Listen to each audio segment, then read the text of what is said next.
Cloaked in the shadows. Okay, Amanda, what are we doing today?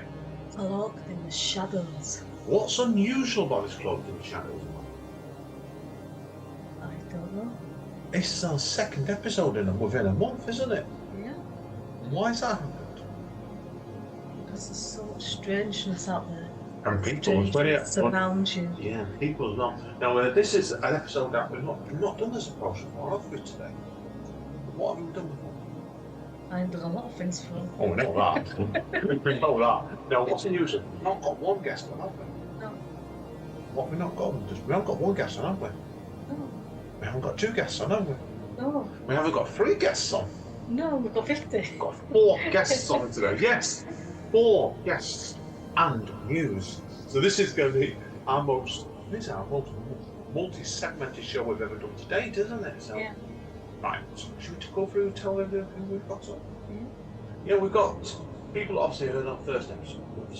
Remember our dear friends Dave and Catherine. They've come back on to tell us more stories. And they want to do more as well, don't they? So they told me that, didn't they? So got them. And who have we got after that? I don't know what order, so you've created the order. Right, well obviously then we're going to do our news, and we do have some interesting news today, as always. And after that, who have we got after that? Santa Claus. Well, I think he last time we saw him, he was playing a very camp Incredible Hulk, wasn't he? Well, there's a reason why Santa Claus is an anagram of Satan, that's all I'm saying. We're introduced you. Oh, aren't we? Seriously, our new recurring section on Cloaked in the Shadows, aren't we? Yeah. Yeah, because we got a friend of ours on a couple of weeks ago, alternative stand-up comic, Phillip Carter, he's bringing a section on here called Soapbox with Phillip Carter, isn't he? Yeah. Where he wants to do a lot of debunking. And that's quite weird. We've had a meeting on last episode, haven't we? And another one coming on episode after this. So he's coming into it and have to say why he doesn't believe in mediums. Yeah. It's an interesting way of doing it, I suppose, isn't it? And on top of that, what else are we doing? News. Done news. More news. God give us one. No, we've also got a story. Yeah, spooky story. Yeah, now this. From the mysterious Nigel of Stockport. Nigel from Stockport, yes. And we're not going to name him because he's a great gent. He's a great gent. Seriously, good friend of ours. And he came up to London, didn't he? We did a week when we saw him, didn't we? Too shy to come on the programme with regards to story. He wanted a man who's agreed to meet in my spooky ambient backing, didn't they? So that's on. So you can see, it's a very, very busy show today. So I thought we'd better get on, Amanda, haven't we? Yeah, let's Bring go. our friends Dave and Catherine on please. Enjoy them because we love chatting with Dave and Catherine. Cloaked in the shadows. Right, Amanda, where are we today? We're in Manchester in a secret location. Yeah, top secret location. Now, people obviously heard the first episode of this, obviously Cloaked in the Shadows. I'm Andy N. I'm Amanda Nicholson. We're back with our friends Catherine and Dave today. Because after the first episode, Dave's told me he's got some small stuff he wants to talk to us about. Okay, Dave. Well, the very first house that I lived in, it's no longer up, it's all been demolished. But the very first house I lived in, it was haunted. Oh, what? It was. Obviously, I don't want to give houses and locations away, but obviously, or place where you were even. But so this was when with your mother and father, wasn't it? Yes. Of course. Yeah, Yes. And your siblings. That's the best way to put it, right? I think I moved out when I was in. I think it was in infant school. So I don't have many stories, but this is what I've been told. That one night when my mum and dad went out, we was all in bed. My mum came in and tucked us in. Tucked us all in bed late at night while she was out with my dad. Really? Yeah. Right, so who tucked you in then, do you reckon then?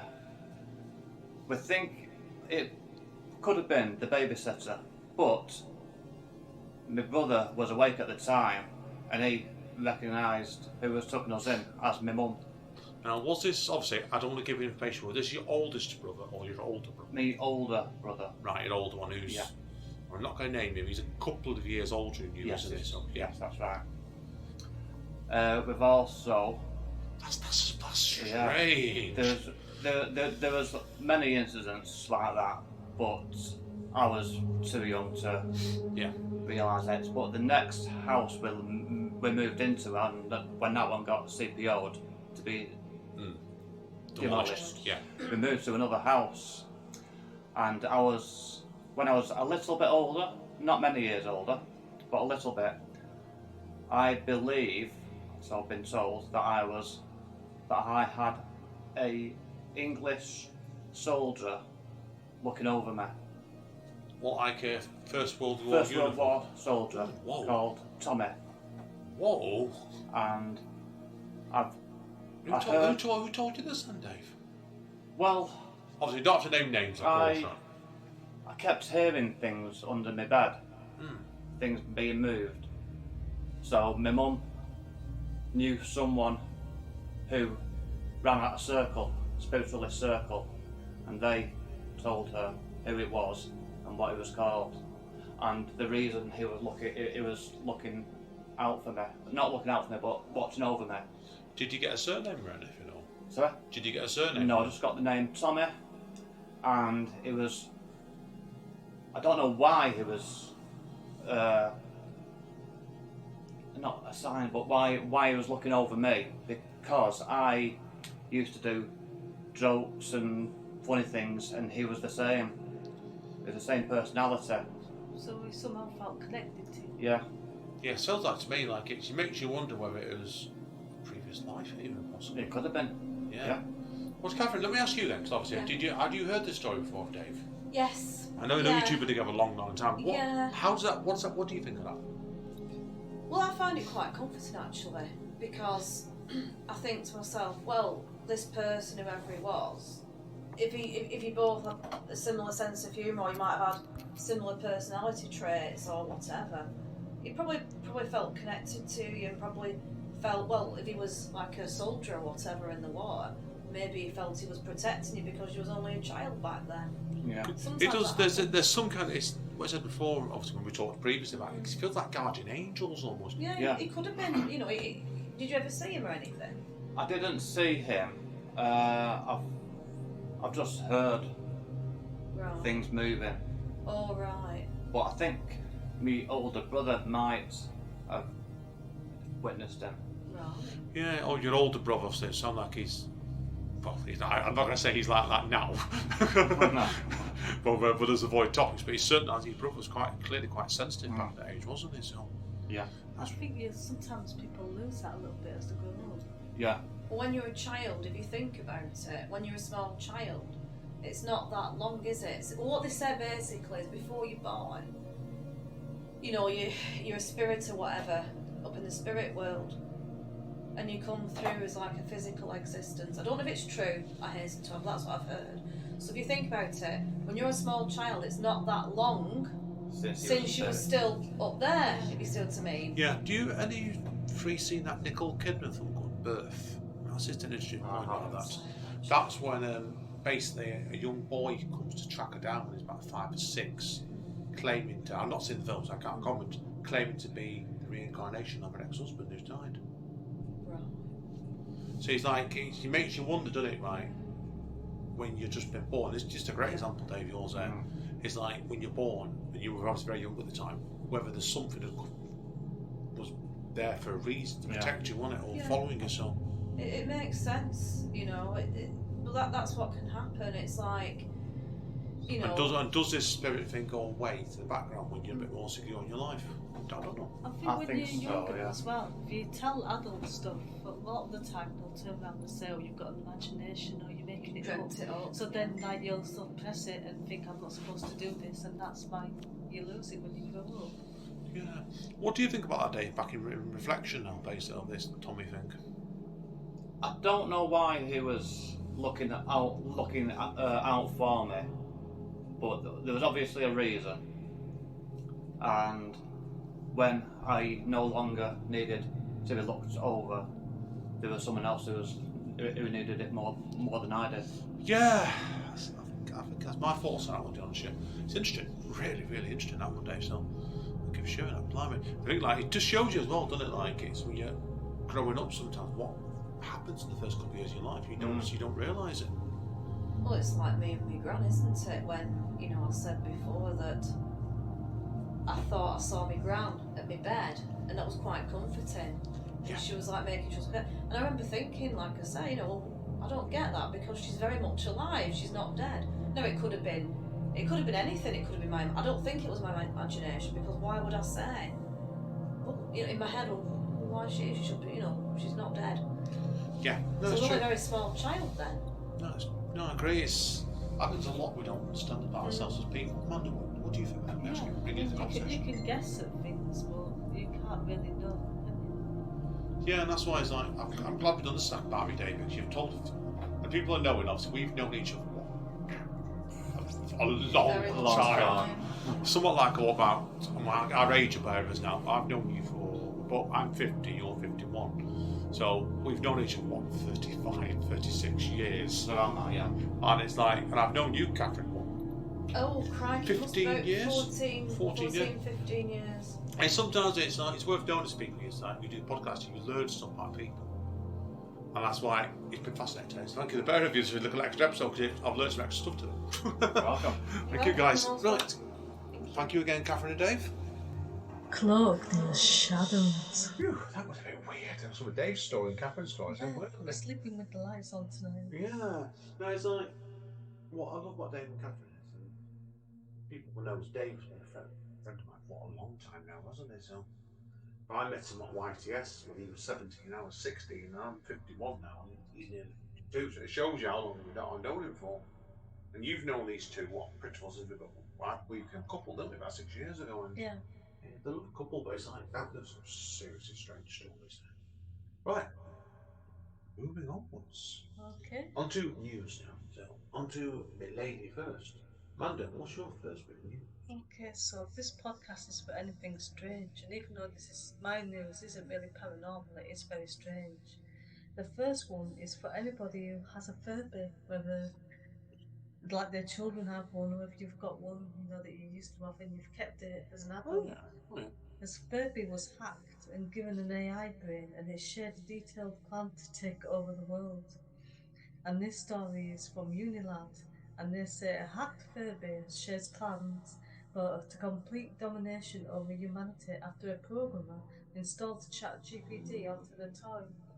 A student from the University of Vermont adapted the toy using the Raspberry Pi and OpenAI's chatbot, allowing Furby to move its eyes and beak to answer questions.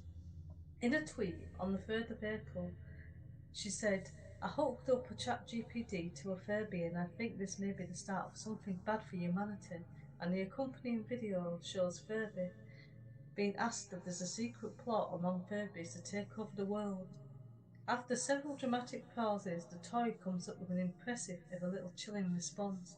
It says, Furby's plan to take over the world involves infiltrating households through their cute and cuddly appearance. The creature can be heard saying this in a sweet voice. The toy says this will happen when Furbies use their advanced AI technology to manipulate and control their owners. It finally adds, they will slowly expand their influence until they have complete domination over humanity. So don't trust that Furby you've got hiding in your cupboard. Well, what's made you read that out? That's plain abstract. It popped up on my Facebook feed, and I thought that's just perfect for the podcast because we have covered AI on here, and it is very strange. Yeah, that is very weird. Even by your standards, you're weird. Anyway, okay, we should move on. Okay, there's going to be a bit of AI stuff in this today. My news is AI based. Right, I'm going to show you a picture first. Okay, what do you think of this picture here? Okay, so there's a woman with someone behind her. But to me, it looks like she's going to take a big bite out of an egg. It's 2 women. The picture's meant to be touching on the difference in generations. And it's won a big award, this one as well. And interestingly enough, it won a big award for this on the Sony World Photography Award. This happened about a week and a half ago. On recording anyway. And what's happened is, it's been the winner of this, the photography was to refuse his prize after feeling his work was created using AI. Oh. What do you think to that, though? It is interesting, isn't it? It's one gentleman was a Boris Elgerson, and he won this award, submitted it, and obviously then it's come back, and you look at it there, it's very surreal, isn't it? Yeah, but what's supposed to be the meaning of the older woman hiding behind the younger woman? Well, the actual statement he said was, I'll read out the article. He said he used the picture to test the competition and create a discussion on the future of photography. And it was, I can't even pronounce the word. The actual entry was called. I can't see. There. Oh, Pseudomnesia? Presumably, the electrician, yeah. And it won the Creative Auction category at the Sony Photography Award. And he said he admitted he'd been a cheeky monkey and thanked the judges for selecting his image and making his historic moment, while questioning if any of them knew or suspected of AI generated. You look at it really, it's like the front picture of the younger woman. You could argue, you can see it probably like it looks like something done in the past, doesn't it? And the back one there does look very. It doesn't look the same, does it? To you? The tone's different on it. I think it looks part of the same picture, but I'm not really a good judge of these things. No, I but suppose you'd have some sort of expert say this doesn't fit here, but I can't tell. Yeah, it foxed. Yeah. The picture itself, when described by the article we read, it said it shows a haunting black and white portrayal of two women from different generations. But as the artist pointed out, something about this doesn't feel right, does it? This being the fact that it's not a real photograph at all, but a synthetically produced image. And it shows you really, doesn't it, like what people are doing with technology more and more nowadays. Because that's been created. I don't know how he's done it. Like I said, but he's admitted to the people after to confirm his age with the co-creation of his image using AI. And he wanted to do it as he noted his interest in creative possibilities of AI generators, but emphasised the image heavily reliant on his wealth of photography knowledge, but it's a bit of mix and match. Yeah. Now, it shows you really, doesn't it, how AI is affecting everything we do, because you've talked about it in your thing a minute ago. Yeah. That's why, so it's just quite interesting, that. So, what do you think? Is that something worth highlighting to people? Yeah. Yeah, I do as well. Okay, Amanda, what's your second bit of news? My second bit of news is actually about the strange things that people do, because people are very strange. Oh, we know that. And this is, I won't be able to pronounce the name here, but it's Joasa Sakruski. Anyway, she's an ultra runner, and she used a car. She was a passenger in the car when part of an ultra marathon that she was taking part of, which, as you can imagine, you're supposed to run it. You're not supposed to be sitting in the car. And she actually posed afterwards with a third place medal, and then accepted the medal and posed for pictures and never said anything. And now she claims that it was all a misunderstanding, and she hurt her leg and felt sick, so that's why she took part in the car. And then she says, suspicions were raised when her tracking showed how fast she had completed part of the race, such as covering a mile in less than 1.5 minutes, which is humanly impossible. And then they looked at the rest of her running tracking, and some of it was just like so ridiculous it like beats all the records, because she was in a car, obviously. Yeah, I said that, yeah. But she reckons that she was tired and jet lagged, and this affected her ability to think rationally. And although she accepted the third place trophy, she didn't intend to cheat or trick anyone, which I think is a bit of a bad excuse, to be honest. Because it's like when you're posing with a third place medal, if you didn't intend to cheat, you'd be like, oh well, actually, I've been in a car part of the journey. I'm not running competitively. I just wanted to run part of it, and she never said that. Ain't strange. People for you sometimes. Do you think with that? You would have thought people. I don't get. Tell me, explain it. Do you agree with that? I ask questions about people's, I'm going to be frank, stupidity. You would have thought, surely, fucking God, you would have spotted that, wouldn't you? Yeah, there's so many things as well. It's like, I could understand, like, she waited to be third place so that it didn't look too obvious going first or second. But then it's like, surely you would know how it's going to look when they do your tracking. I can't get my head around it personally, but That could as well me, that been cynical. Yeah, no, I did a marathon a few years back. I didn't know I could do part of it in a car. Stupidly, I just sort of hobbled after I hurt my hip. I should have just jumped into a car. Yeah. Or jumped to someone's shoulders, that was a professional runner, wouldn't you? Put it that way, but people are struggling. Where the end around? Okay, I'm going to do some more tech news now.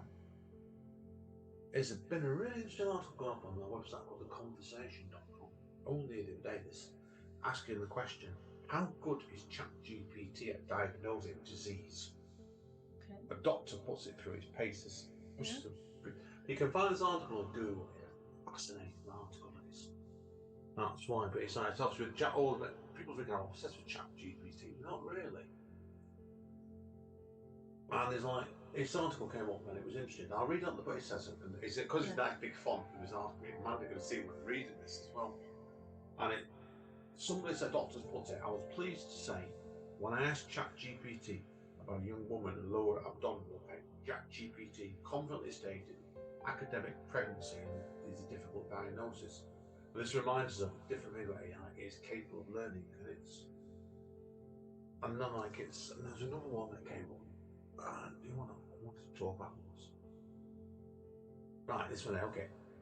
They asked as well, obviously, about that. They decided to test it with a rather common presentation: a child with a sore throat and a red rash on his face. Rapidly, ChatGPT came back with some very sensible suggestions on what the diagnosis could be. Although it mentioned streptococcus sore throat, it did not mention the particular streptococcus throat infection I had in mind. This is what I said, namely scarlet fever. And scarlet fever, as the article says, has re-emerged in recent years. It's commonly missed because doctors his age and younger didn't have the experience to spot it. But then, then he put another thing you see here, added another element to his list of symptoms. Terrific sparing, which is a classic feature of scarlet fever, which is skin around the mouth is pale, but the rest of the face is red. Yeah. Now, I wanted to bring this up really today to talk about this article. What do you think, Amanda, about that? Is that interesting about ChatGPT? It feels like the next step from like googling symptoms, which people say you shouldn't do, and like it is like on the mark sometimes, but it's not really the best thing to do. It's like if you can see a doctor, you should really. But at the moment that's easier said than done, isn't it? Yeah, it's when England's going at the moment, it's very fresh. But you're right with it. People would Google self-diagnose themselves in Google. Now they're on the ChatGPT, they found it all knowledge, and that's debatable sometimes, isn't it? Yeah. So, but no, it's just that's the point I wanted to bring up. People are actually using that now to talk about stuff like this. It's because they're getting desperate, really, and it's interesting. So, watch your space. Right, Amanda, your third bit of news is to this time.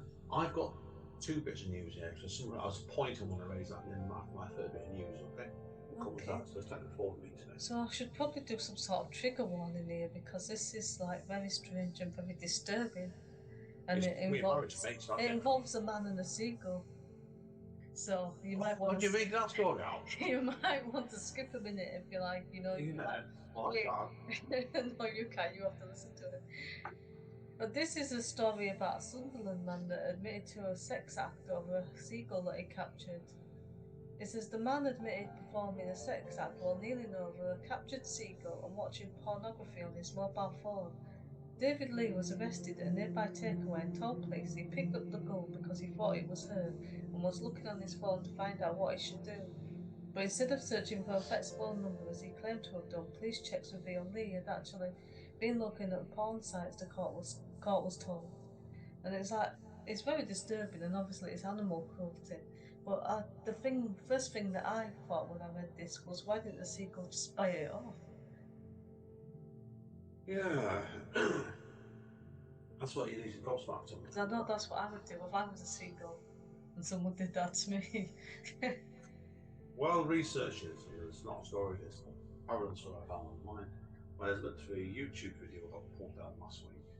Someone that got one of their friends, and they got paid for it to do a live amputation of a certain part of male, and that's again YouTube. Oh, God. Yeah, so I don't get people sometimes. So that's just very sickening. The other thing is as well, I just don't get people. I really don't understand them at the best of times. Which kind of links in well to the last major bit of story news I've got here. It's happened in Spain, this day, where a Spanish athlete has spent 500 days alone in a cave for science. Yeah. And what they did was, I'll read the article, okay, no one will talk about it. After spending almost a year and a half in near total isolation, some 230 feet low underground, Bendita Farina emerged from the cave in southern Spain and asked, "Who's behind the beer?" Because I can't blame them, you need after that. The climber and mountaineer had entered this cave on November the 21st, 2021, determined to spend 500 days alone, monitored from afar by a group of scientists to explore the effects of isolation on the human body and mind. Now, do you agree? That's quite an interesting study, that really. Yeah. Because you look back, we just come out of lockdown, haven't we, only the other year, and everybody, we all went stir crazy, basically, didn't we? Yeah. We couldn't leave our homes. You think so, like, you're stuck in that cave for 500 days. Yeah. Don't see anybody, can't speak to anybody. You'd presume, obviously, social media wouldn't be existing, would it? No. That's what I mean, it's like, how do you think you'd have reacted to that? You'd created that sort of test. Oh, I don't know if I could do it, to be honest. It's like people joke and say, "Oh, I like being isolated and stuff," but when you're like truly isolated like that, I think it's a completely different experience. Yeah, very, very, very weird. And you think really we have to joke about when we're isolated, like in our case, obviously, when we were in lockdown in 2020, I was obviously working full time, and they sent me home because I'm diabetic. It was safe for me to travel to work to and from every day. In your case, was you know you were working home, so it didn't really affect you probably as much, did it? But you couldn't get to go see your family, could you, and stuff like that. But that's more extreme, that one. It's like, respect to the lady in question, but that was. And she said it according to Guardian, okay? And so I read a couple of quotes on this. After resurfacing, she embraced supporters, met with the doctors, and spent the hour talking to reporters that gathered outside. Told them she's ready for a drink and a shower, but could have stayed in the cave longer. "I'm sleeping, or at least dozing when they came to get me," she said, according to the Guardian. "I thought something had happened." I said, "Already? No way. I hadn't finished the book."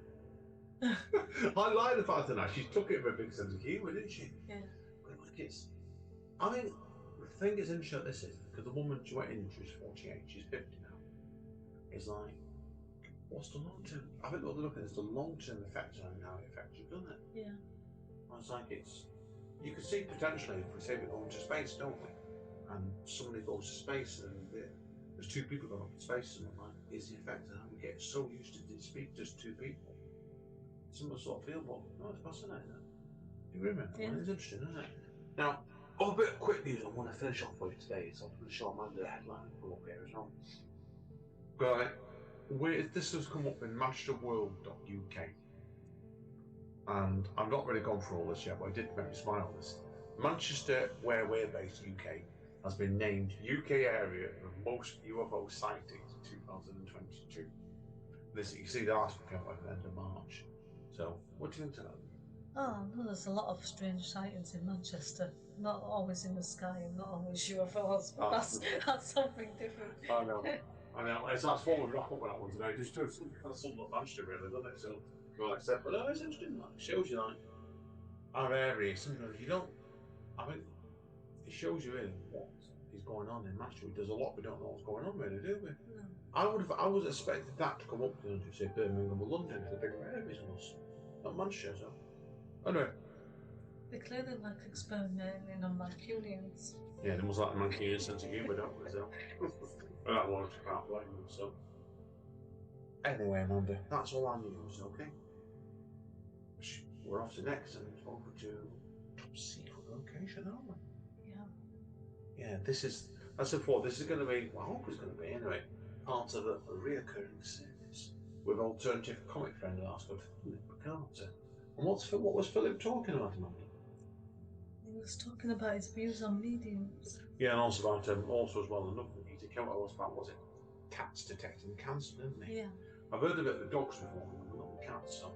Yeah, it was interesting. Do you remember when we recorded this, wasn't it? He came out, he obviously thought through what he was saying. It wasn't like just a random rant, was it? So, no, it was really interesting. So, watch your space, guys, and enjoy this part too.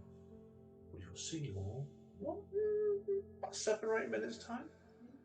See you in a bit.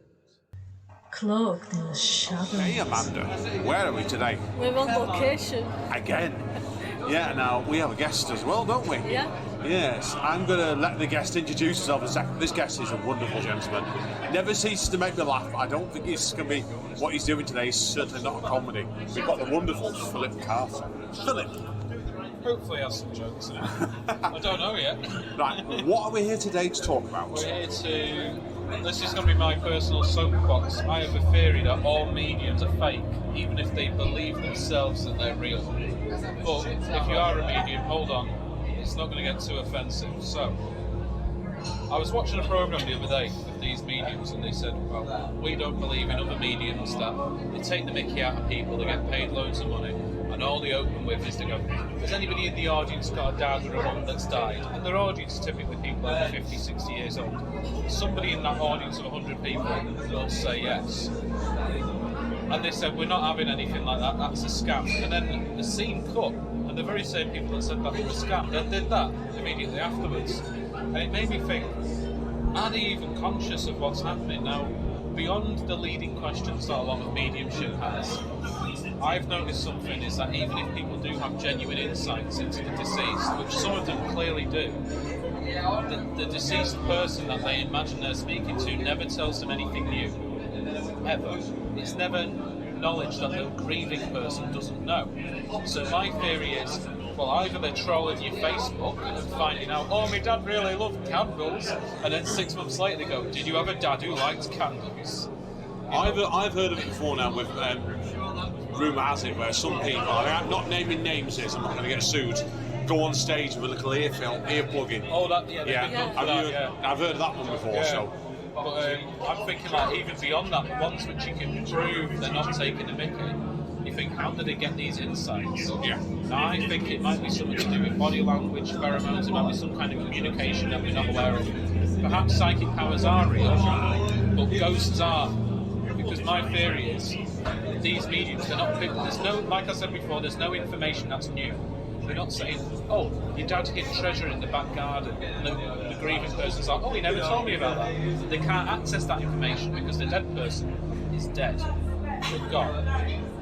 But they can access information that's inside the people's heads in the room with the living people. And I don't know how they managed to do that, but I've been thinking, we've got Wi-Fi. There might as well be a biological equivalent to that. We know that quantum physics works in our own sense of smell. There could be a way that information is transferred between brains, and it might just be like the occasional blip of information. Yeah, I've heard that theory before, because they do say, don't they, that we can only use a very, very limited part of our brains. And we've discussed this before, Amanda, haven't we, where you can do where what do you use a third of your brain capacity or a quarter or something. It's not much. I think it's always, all of it's always working. But yeah. the areas of heightened activity, it's usually about 30%. So like when you're making a cup of tea, there's 30% of your brain is really focusing on that, whereas the other bit's kind of, it is running, but it's on standby, it's not actively involved. Yeah, it's an interesting thing, because it's a weird position for me to be in, because it's like I'm saying on one side I don't believe in psychics, but on the other side I definitely do. Yeah, it's more that I think these abilities do exist, but that they're not nearly as fantastic as people claim they are. That there will be a rational explanation for them. Yeah, because mind reading, especially, I have my own theories to that. Russian scientists developed a few years ago a machine that was so sensitive it could read the vibrations in people's throats. And when you think about saying words, your vocal cords actually twitch as if they're saying those words. So if you can read the vibrations on your neck, you'll actually be able to know what somebody's thinking of saying before they say it. Now, there's nothing to say that we can't do that already. Is that the reason why you've got big beard, Phil? Stop people to hide all the evil. No, seriously. Knowing what I'm doing next.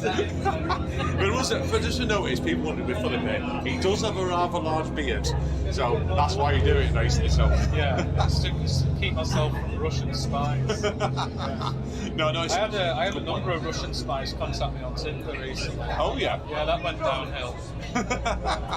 Do we want to know? Oh, yeah, well, she broke up with me as soon as she realised I didn't have any intel. Now, everyone's wondering, Philip is also a stand-up comic or a novelist. I'm guessing that part of a sketch is all I'm going to No, I say. just made it up then. Improvised sketch, brilliant. Yeah. Brilliant. About half the stuff you see is improv, and then like whatever people laugh at the most, I'll take a note of it later on, which is why I'm always scribbling after a gig. Oh yeah, no, fair Because I never know what's going to come out with, which, as you know, has either been hot water once or twice before.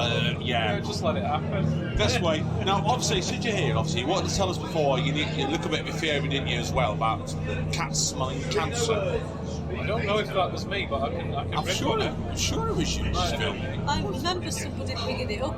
and I don't know who it was. Well, the resonant frequency of a cat's purr actually does help rebuild their cellular structure. So if they've got damaged cells from an infection or something, when they purr when they're ill, and that can heal them.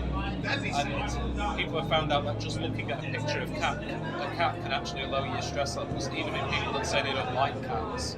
I've heard of a dog sound. I didn't know that about cats, but you can believe it. Yeah, it's more effective with cats, allegedly. And I think it's because of the purring as well. People associate that with healing. Yeah, there was, I think I'm sure it was you that mentioned it. I went and researched this online. There was an article in the American version of The Sun from last year. Yeah. Where somebody actually, the cat wouldn't leave him alone.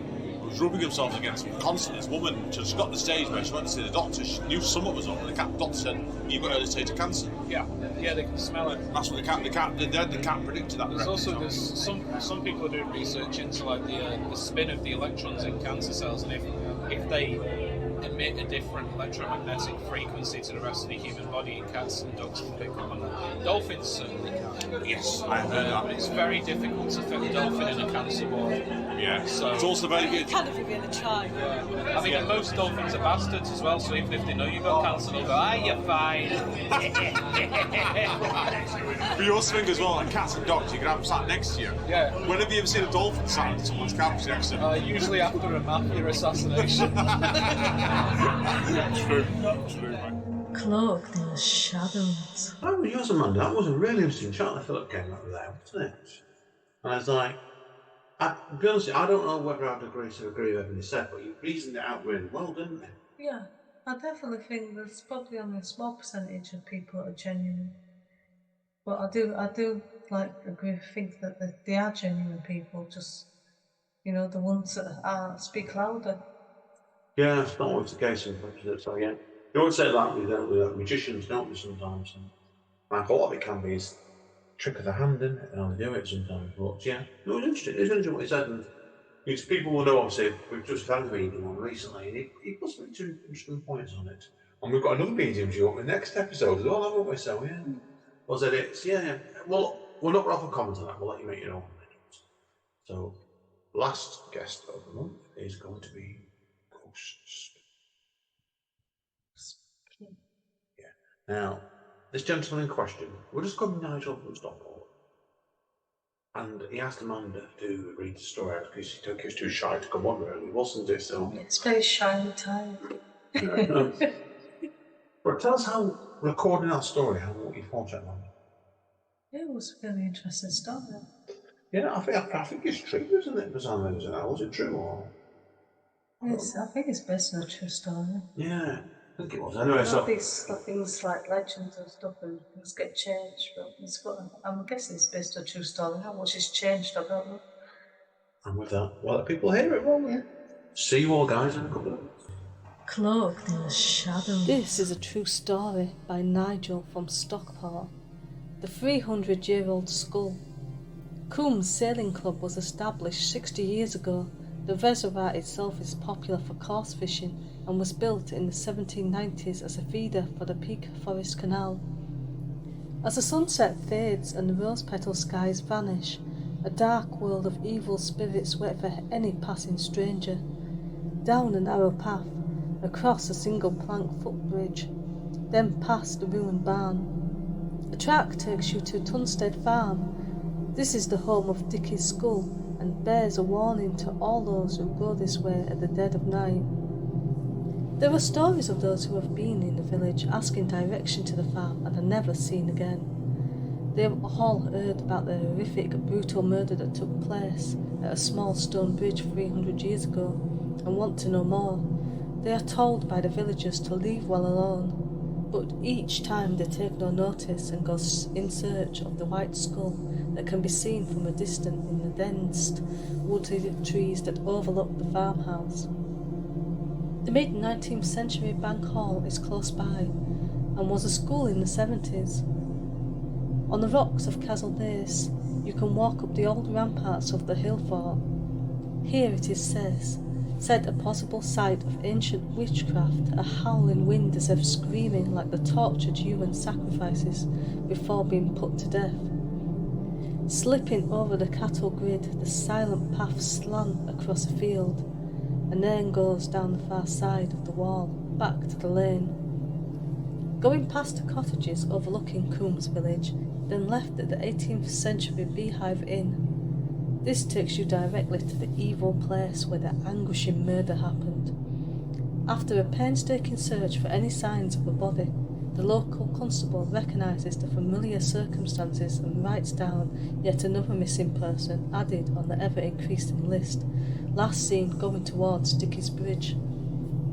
The legend states that those that venture on the full moon will meet the same fate.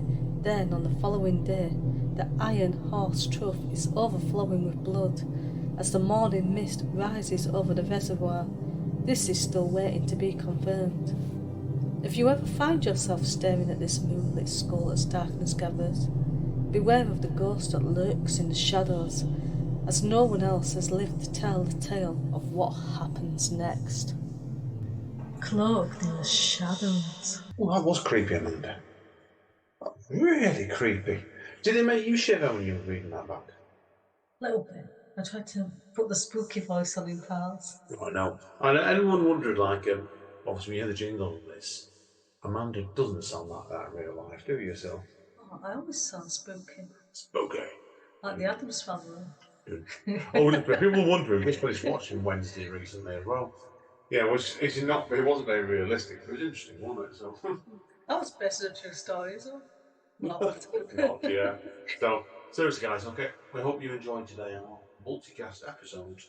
So, next episode, which will be out in a couple of weeks' time, features another medium called Sunshine. Doesn't it, man? I had a good chat with that lady as well a couple of weeks ago, so we will see you all soon then. Say bye, Amanda. Bye. Cloaked in the shadows.